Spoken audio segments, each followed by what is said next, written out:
Chegou a informação, Pedrinho pede socorro, 80 milhões de reais. O Vasco será prejudicado por avanço no futebol brasileiro.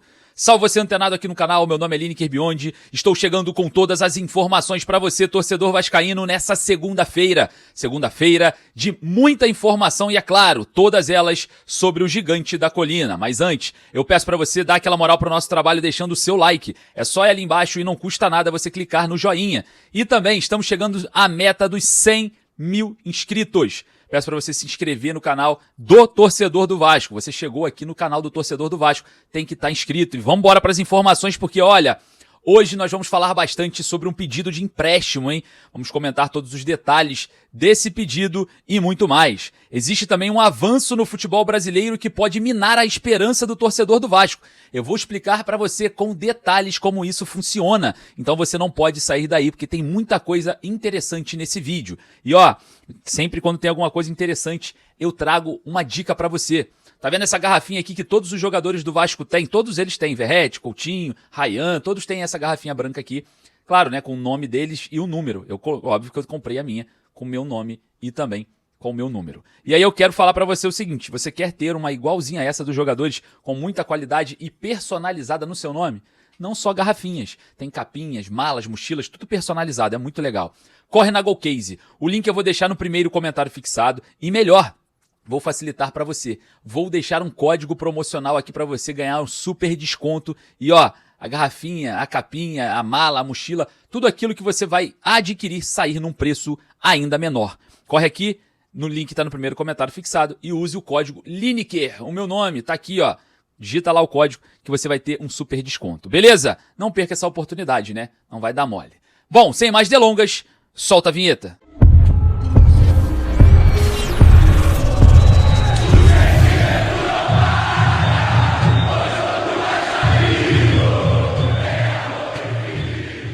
Saiu agora a informação, Pedrinho pede socorro, 80 milhões de reais. Movimentação do futebol brasileiro pode ser maléfica ao Vasco e minar o sonho do torcedor. Arbitragem definida para o jogo contra o Bahia depois de amanhã, treino no CT Moacir Barbosa e muito mais. Você que tá aqui no nosso canal, eu peço para você deixar humildemente o seu like. O seu like ajuda pra caramba o nosso trabalho e fala pra plataforma que falar de Vasco é positivo. E claro, recomenda para mais vascaínos. Então eu peço para você humildemente deixar o seu like, porque olha só, a situação é a seguinte, hein? Rapaz, o Vasco fez um pedido à justiça, né? Um pedido de autorização para pegar um empréstimo de 80 milhões de reais. Exatamente isso, o presidente Pedrinho pedindo aí socorro por conta das contas, né? Operacionais do futebol vascaíno, né? A gente sabe que a situação, o fôlego financeiro, né, de manter o Vasco funcionando, enquanto a RJ segue no percurso para aprovação, o Vasco precisa, né, ter esse valor em mãos hoje, em caixa, para conseguir operar o futebol com tranquilidade. Então o Vasco fez o pedido à justiça, né? O clube fez o pedido à justiça na última sexta-feira, dia 19, e a autorização pode sair para o Vasco conseguir o financiamento DIP, né? Com esses 80 milhões de reais. Bom, o dinheiro será usado para salários, fornecedores e despesas básicas. Está bem detalhado lá no pedido à justiça.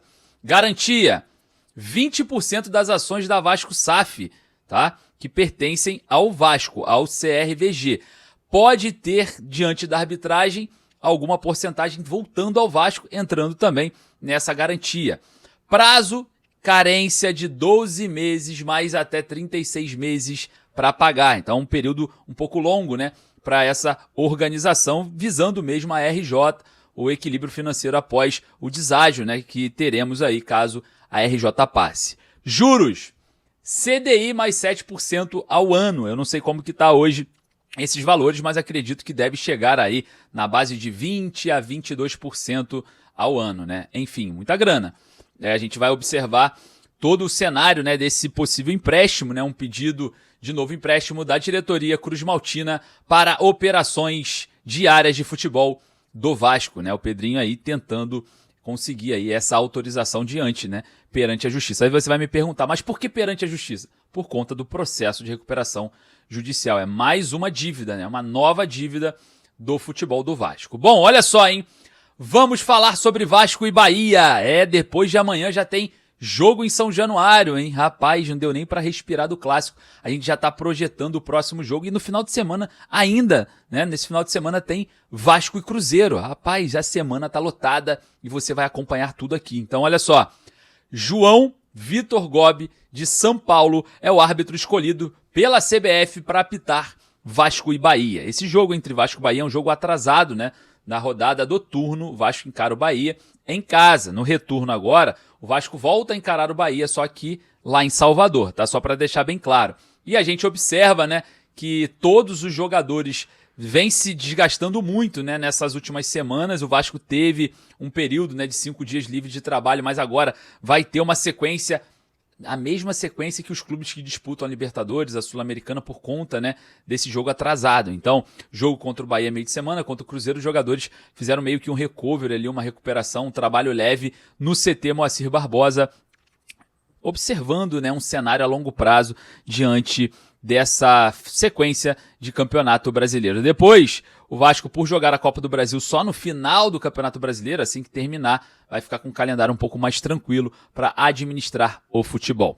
Bom, falando sobre a apresentação, o meia Ramon Rick e o lateral Leandrinho se apresentaram, né, a seleção brasileira sub-20 para o Mundial, né, hoje. O Mundial não começa hoje, começa dia 27, mas hoje começam os trabalhos da seleção sub-20, comandada pelo técnico Ramon Menezes, diante, né, da Copa do Mundo. Rapaz, vai ser interessante, né, esse cenário envolvendo os jovens vascaínos. Olha só, movimento da CBF, movimento do futebol brasileiro, e eu temo aqui falar sobre o meu lado oposto a isso, você vai deixar, obviamente, a sua opinião, mas eu vou trazer para você a informação que está avançando. É a situação envolvendo o fair play financeiro, o projeto de fair play financeiro no Brasil, vem avançando e em janeiro do ano que vem já pode ser aplicado de forma escalonada. E eu queria falar sobre o fair play financeiro aqui com vocês para vocês entenderem como funciona. O fair play financeiro é um modelo, né, tem a intenção que cada clube de futebol gaste aquilo que arrecada, né? É muito simples de entender. Porém, no Brasil, nós temos uma particularidade em transição, que são as SAFs. Como a gente tem a Vasco SAF, existe o Botafogo que é SAF, outros clubes que são SAF, como o Bahia, o Cruzeiro, que tem uma arrecadação mais abaixo, mas gastam muito por conta dos investidores. E o que acontece nesse cenário de fair play financeiro? Acaba o poder financeiro do investidor e o investidor em si, que iria gastar 100, 200, 300, 400, 1 bilhão, vai saber quantos milhões ou bilhões que o investidor iria gastar no futebol, ele fica retido, preso no fair play financeiro e só vai poder gastar aquilo que o clube arrecada. O Bahia é um bom exemplo, arrecada pouco e gasta muito por conta do Grupo City. O Botafogo a mesma coisa, o Botafogo gastou mais de 1 bilhão de reais em transferências de jogadores e arrecada cerca de 300 a 400 milhões de reais. Com o fair play financeiro aplicado, o Botafogo não poderia gastar nem a metade daquilo que gastou. Mas por que gasta? Porque o investidor coloca do próprio bolso. O valor que é recuperado ali, que é a base, né, que leva do faturamento, ou até mesmo do que o clube arrecada, talvez nem seja utilizada para o futebol, eles mantêm no clube. Só que o fair play financeiro ele vem para travar muito mais os investidores no futebol brasileiro do que propriamente colocar, né, a ideia-chave, a responsabilidade com as contas no futebol. E porque o sonho do torcedor do Vasco pode ser interrompido com esse avanço, o porquê, e eu quero falar para vocês aqui sobre o que falou o presidente, né, da CBF, falou pro GE em agosto, na verdade, né, a gente precisa também enfatizar isso, mas o Sami Chaldi falou o seguinte: nós queremos criar um modelo de futebol autossustentável, um futebol que você tenha teto de receita, mas tenha teto de gastos. Você só vai gastar o que arrecada, evitar o endividamento dos clubes, evitar que haja o doping financeiro em alguns clubes. Ele disse isso ao GE em agosto, né? E a gente teme o seguinte no Vasco aqui. O Vasco hoje tem uma arrecadação abaixo dos demais do futebol brasileiro, né? Principalmente do Flamengo, Palmeiras, enfim, por conta da fase. É super normal, a fase não vem sendo boa, a arrecadação diminui, né? E o que aconteceu, por exemplo, no futebol francês? O futebol francês com fair play financeiro acabou, porque o PSG ele arrecada de uma forma muito mais volumosa do que os demais e acabou o campeonato francês. O PSG é campeão ou super favorito todos os anos, né? Então o fair play financeiro fez com que criasse uma superpotência no futebol francês. No futebol espanhol a mesma coisa, Barcelona e Real Madrid. A gente tem dois clubes que arrecadam muito, acabam gastando muito, os demais, mesmo com investidores, não podem gastar porque se você não arrecada, você não gasta, independente se você tem sobrando ou não. E isso no Vasco é maléfico, porque o torcedor vascaíno sonha a cada dia com a venda da SAF do Vasco para um bilionário, um trilionário ou um milionário, enfim. A esperança do torcedor vascaíno, da maioria do torcedor vascaíno, é acordar com um super investidor para a compra da SAF vascaína e, independente daquilo que arrecadar anualmente, né, contratar de forma impulsionada, contratar de forma agressiva.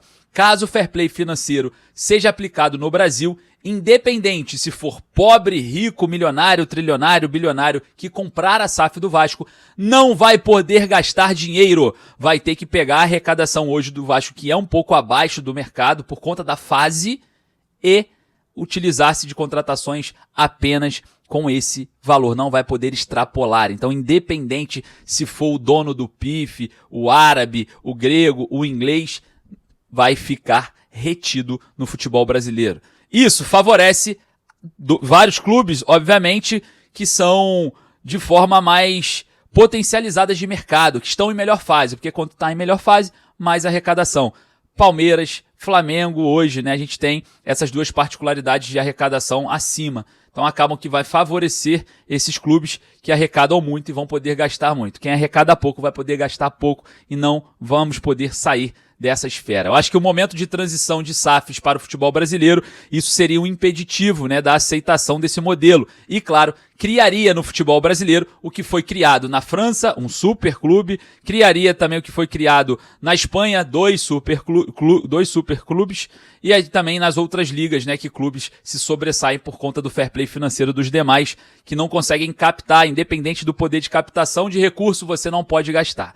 Então, é algo maléfico, na minha opinião, e eu queria saber a sua opinião sobre o fair play financeiro. E o pior, ao perguntar ao Carlos Amodeu uma vez sobre o fair play financeiro, ele se desviou completamente do assunto, ele fugiu completamente do assunto, ele não me respondeu o que eu perguntei para fugir dessa polêmica, mas o Vasco hoje se inclina a aceitar o fair play financeiro, e para mim isso é um absurdo, tá? Eu queria saber a sua opinião, vai lá nos comentários. Um forte abraço, saudações vascaínas.